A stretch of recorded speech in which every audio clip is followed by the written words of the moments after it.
are listening to the Up and Under podcast, starting in 3, 2, 1.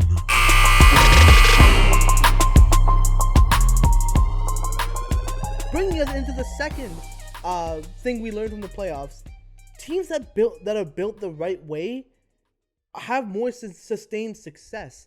You know, we're talking about the Golden State Warriors, who, after 2 down years of missing the postseason, injuries, and all that stuff, they retooled, they restockpiled, they used good front office work, and look at them now. They're back. They were back in the NBA Finals, and they won another championship, all by just making the right moves and building their team. They didn't panic. And it starts out with the owner up top, right? I saw something about, obviously Joe Lacob bought the team, I think, for $300 million, and now it's worth what, $6 billion or something like that. Pretty up there, yeah.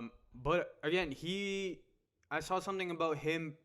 He didn't use any taxpayer money for the arena, right? He spent all of that himself, or I guess his investors, whoever the shareholders. Talking about the Chase Center. Yeah. It's a nice arena. Yeah, you've been there. I have been there. It's a very nice arena. Again, I that's something I very much give him credit for, because a lot of teams like wasting taxpayer. Again, it's not completely wasting taxpayer money because it does bring in revenue and whatnot. I get that, but like, there's also, you know, the whole allocating funds for a sports arena thing, you know, public funds. But again, like, it starts with the top, right? And he's talked about numerous times. There was always other owners grumbling about, oh, he's, you know, cheating the system by paying this much. He said, no, listen, if we're winning a championship every single year, we can, then I'll foot the bill. Whatever the bill is, I'll pay it. And a lot of NBA owners are not willing to do that, right? And so credit to him, because it starts from the top, and you see where that trickle-down effect occurs. Right? Yeah, no, for sure. And I think when you talk about the top, Bob Myers, some of the moves this guy makes are so good. Like, there's only like a handful of GMs or presidents of the basketball operations that like I will truly, like, I can trust, and Bob Myers is one of them. Just because, again, the trades he makes, like buying low on Andrew Wiggins, like, that's like a stock move that you would do. One person I forgot to mention, I knew I was forgetting one person that came to mind, Otto Porter Jr.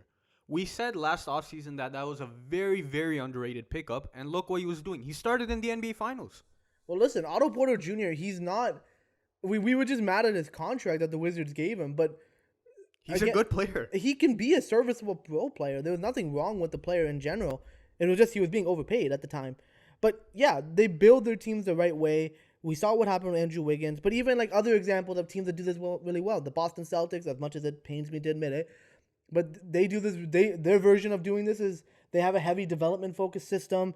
And they used the draft very well. Like, they had their picks that they fleeced out of Brooklyn. And they got Jaylen Brown, Jason Tatum, Marcus Smart, Robert Williams, and they made it to an NBA Finals. And Jason Tatum and Jaylen Brown haven't missed the playoffs since they got into the league, which is pretty good.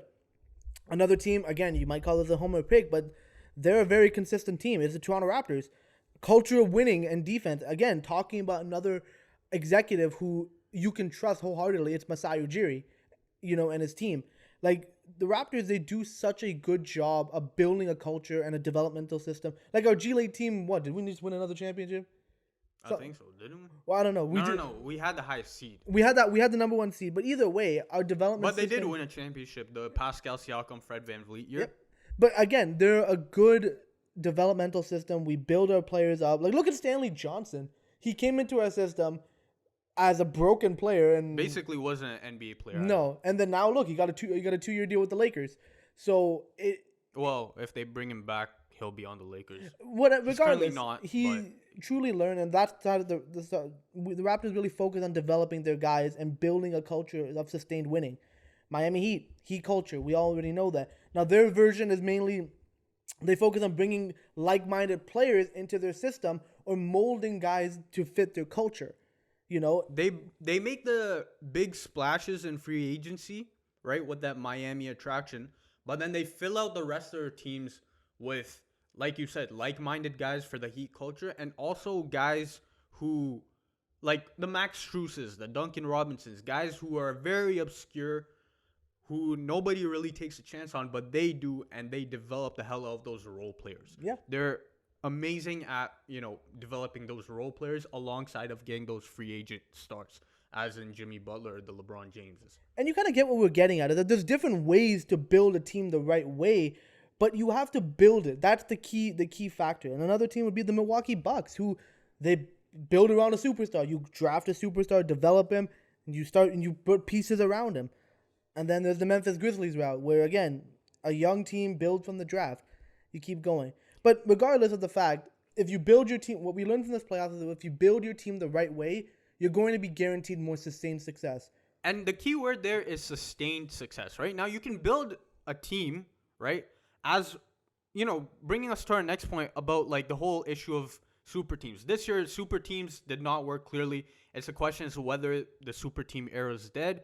But either way, the bot teams, as we call it, or, the super teams, clearly did not work this season. I think teams, based on our last point about sustained success, you can bring in a team, for example, like the Miami Heat did that. Again, that has more to do with bringing in a guy like LeBron James who went to 8 straight finals. But, you build a team, with your max players. It can work for like 2-3 years. But we don't see that sustained success as we saw with the Golden State Warriors, as we've seen for the Boston Celtics, who have gone to 2 conference finals since, 2018. Right? And then have gone to an NBA Finals now. Or even Toronto to a lesser degree. Like, we haven't missed the playoffs since, except 1 year. The Tampa year. Yeah, exactly. That was it. Right? That we saw this year, like, I think the balance, and we've talked about it in numerous episodes already, I think the balance in terms of thinking about how to build a basketball team is really changing and shifting. There's the examples of the Golden States, the Bostons, the Torontos, the San Antonio Spurs of the past, right? Where, like, people are figuring out, hey, like, maybe we should just pool our resources into development, into, finding front office guys who really think well, bringing guys, out of the mold, to build a culture, build a team, the culture, as I said, and then working off of that to build a sustainable team that can, achieve that success, but on a much longer basis than a bot team can. And we saw with this year, a team like the Brooklyn Nets were not even able to get past the first round. The Lakers did not even make the playoffs. The Clippers did not make the playoffs. And to a lesser degree, the Philadelphia 76ers, who, got a guy like James Harden, and they completely flamed out. And there's 2 major problems, and that's probably going to be solved in the next collective bargaining agreements. But number one, it's the Supermax. The Supermax makes things very difficult, especially for these teams that are that's now definitely gone. Like, I think that's gone. It should be gone, because now you get into situations where like we'll talk about the Kyrie Irving drama later on, but when you have to think about paying a guy $50 million, and like now when your top 3 guys each make $50 million each, how much money do you have for the rest of your guys? Like a roster is at least 12 to 15 players deep. You got to still pay these guys in some sort of capacity, and the reality is that either you do what Joe Lacob does and fork over the money and just pay the bill, whatever it is, or you logically build your team, use the draft, use development, take chances on guys.